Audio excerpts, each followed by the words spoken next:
Assalamualaikum to Madam Sulaiwati. So today we are going to present our group project, and these are the team members. So firstly is Amirul Iman bin Razlan, Aminul Bashir bin Wujang, Alastair Jan Jaring, Kelvin Kuling Analangong, and lastly me, Syamir Badri bin Baharin. So this project will focus on the study of round-robin scheduling, and the purpose is to find the optimal time quantum. The methods is by simulate various time quantums, analyze efficiency and fairness, and the goal is to understand the trade-off in quantum selection. The objective is to develop the round-robin scheduling algorithm using a suitable programming language. For this project, my group are using Python. And the second objective is to analyze the performance of the given job list using different time quantum values. The quantum 5, 10, 15, 20, 25, 30, 35, 40, 45, 50, 55 and 60.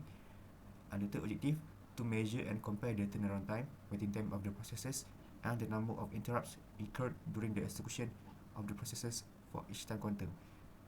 And the last objective, to identify and recommend the best time quantum value that optimizes performance while minimizing system overhead, supported by cooperative charts and analysis. So these are the methodology for the data initialization. The job is loaded from an Excel file called group 1 SEL from job list 3. Each job's instructions and arrival times are saved in a two-dimensional array processing. The functionality is by Open PySL library used to handle Excel data. NumPy provides efficient array storage for processing, and purpose this step ensures the job data is accessible for scheduling operation.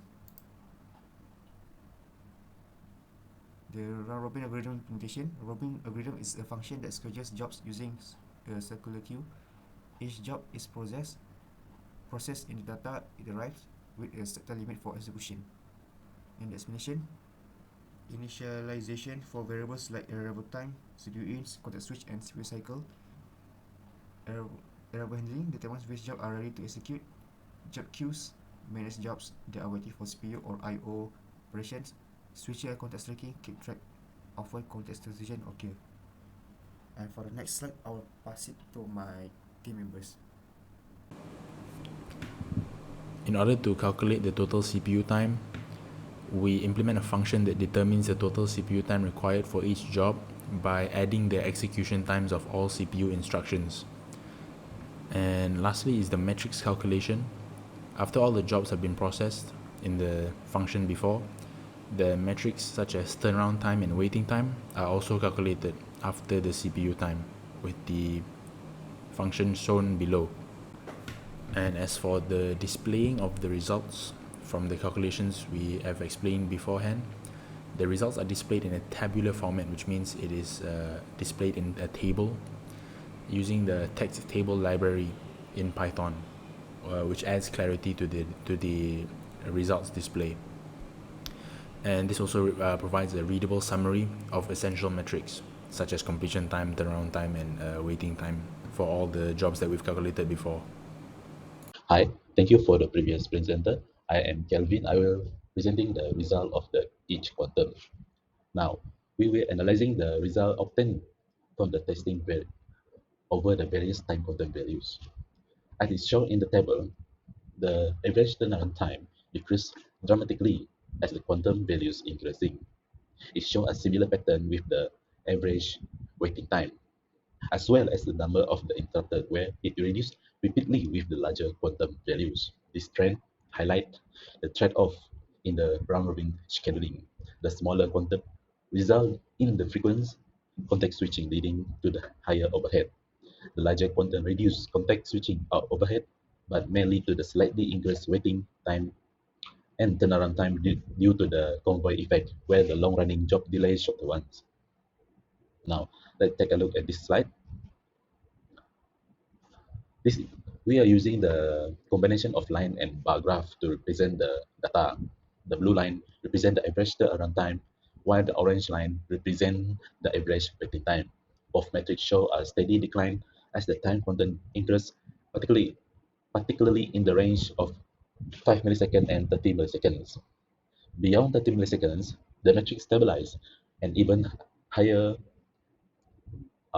even slightly increased due to the convoy effects. Now let's take a look at the bar graph. The bar graph illustrates the number of the interruption, which drop rapidly with the increasing quantum values.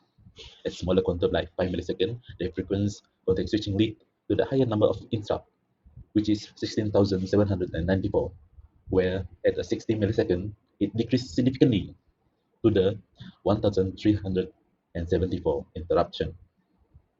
This visualization clearly shows that medium time quantum values provide an optimal balance by reducing both turnaround time and waiting time while significantly minimizing the interruption. Now, to the next slide. Based on the result, uh, a time quantum of 30 milliseconds has been recommended as the best values. Here is why. The balance metric at the 30 millisecond, both turnaround and waiting times are significantly lower compared to the smaller quantum values, while maintaining a manageable level of interruption. Next is system efficiency. Medium quantum values provide an optimal balance between fairness, throughput, and system responsiveness. They minimize overhead and excessive context switching without introducing the convoy effect seen with the larger quantum. Next is practical observation. Testing beyond 30 milliseconds show the diminishing return as the waiting time and turnaround time stabilize or increase slightly. In conclusion, by selecting the time constant of 30 milliseconds, we achieve the optimum balance, improving both CPU efficiency and system efficiency.